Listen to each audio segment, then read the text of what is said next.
ang damdamin ko sumasamo sa puso mo. Isipin ko lang ating nagdaang Pasko. Sa unang pagdiriwang kapiling ka na tuwing sasabit ang Pasko. Sa labis ng ating suyuan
magiging malungkot, mawawala ng jowa sa Pasko. What's up, mga people? Ganyan nga. Hinagalingan nyo din talaga. Ayan, ang ganda ng sequencing ng program, di ba? Matapos ang mga leading man, ako yung sumunod. So, abangan ba natin, after a few years, yung mga leading man dito rin? Ano mo kanina, mga madlang people, nag-iisip ako, nandun ako sa backstage.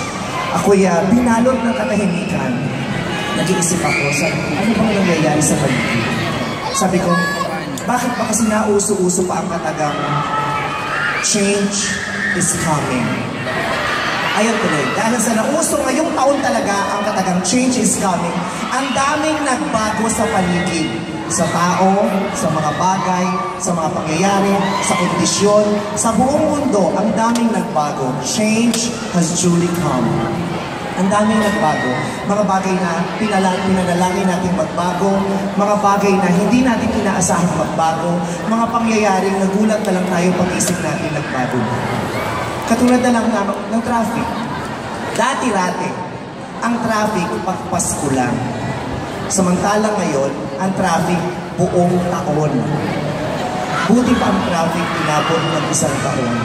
Ang relasyon nagwakas ng mabilis na ito. Diba? Nakakalungkot. At saka ngayon, nakakainis. Ngayon pag Pasko is either umuulan o ang init-init. Samantalang dati-dati, habang papalapit ang Pasko, palamig ng palamig. Samantalang ngayon, jowa na lang ng naglalang.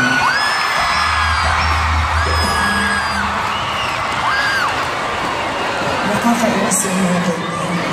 Pero ang masarap na hindi nagbabago sa Pasko, yung sayang itinutulot ng mga Christmas party. Ang saya-saya ng mga Christmas party, lalo na yung exchange gift. Ang saya kaya ng exchange gift, yung palitan ng regalo. Kasi regalo lang naman talagang dapat yung pinagpapalit, hindi yung taong mahal mo.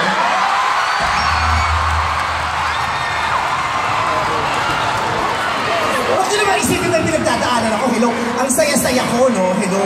Naka 400 million na yung pelikula namin ni Coco. Wala akong pinagdadaanan. Hello. Hanggat kasama ko ang aking mga super parental guardians, hindi ako magiging malaki. Sino ba rito may pinagdadaanan sa pag-ibig? Ano ba? Si Tita Kate! Huwag kayong maghanda ng ampalaya sa Noche Buena. Kaya bago magpasko, palayain mo na siya. Sino dito hindi pa nakaka-move on? Gusto nyo maka-move on? Yes, makaroling kayo sa bahay ng ex nyo. Para pag sumigaw siya ng patawad po, may closure na kayo.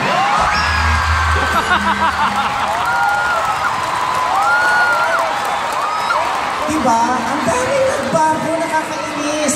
Dati-rati, pag Pasko, mapapanood niyo yung pelikula natin sa Film Fest. Ngayon, hindi na. Kasi ang uso na raw indie. Ayan tuloy, pelikula namin, ikaw ako naging indie napili. Buti na lang, hindi kayo nagpapigil, kinalingan nyo rin, pumila kayo sa musika, pinahamin natin ang Pasko, November 20, nag-celebrate na tayo ng Pasko, ganun tayo mga pamilya, mahaba tayong nagdidiwang, basta masaya ang okasyon. Diba? Ang daming nagbabago, mga bagay na, nagulat na lang tayo, ay nagbago na, parang dati, pagpapalapit ng Pasko, ang isinasabit natin, parol, medyas, Christmas lights. Ngayong taon, ang mga isinabit, senadora, security, driver, anak ng mayor, general, politiko. Ang daming sinabit ngayong taon na to. At sabay-sabay silang kakanta ng ang Pasko ay sumabit. Diba? Nakakaloka. Kahit mga kanta, nagbago na. Noong isang araw, napadala ko ng Baclaran. May nabili kong album. Hindi ko alam kung pirated. Hindi ako sure kung pirated, pero sure ako hindi original. Pero hindi ako sure kung pirated. Nakakaloka, oo. Christmas songs by various artists. Sabi ko, Christmas songs by various artists. Tinignan ko yung laman, tinignan ko yung listahan ng mga kanta.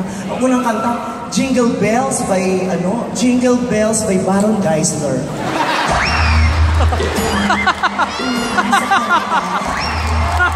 Jingle Bells by Baron Geisler.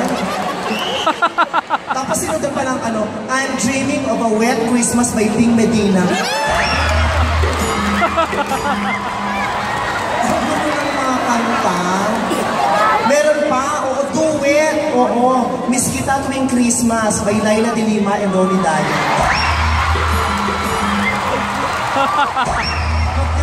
Kanta ang papangit na kahit si General Bato naglabas ng Christmas album. Ang kanta doon yung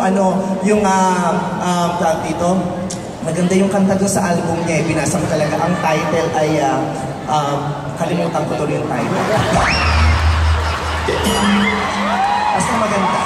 Hindi ko pinatugtog kaya nakalimutan ko na.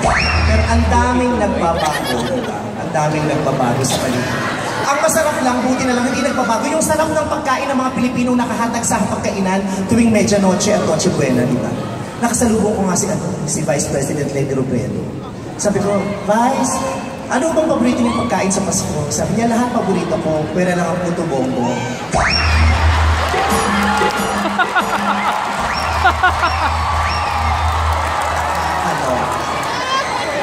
Pero alam mo, maraming nagbabago sa paligid.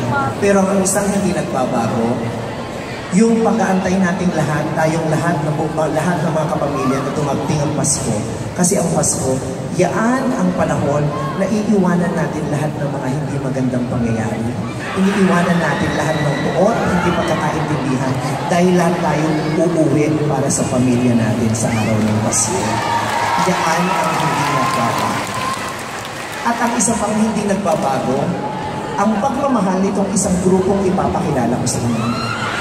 Yung pagmamahal nila sa madlang people, hindi nagbabago ang kagustuhan nilang mapasaya kayong lahat tuwing tanghali. Kaya naman, gusto kong ipakilala sa inyo. Mga kapamilya, madlang people, my family,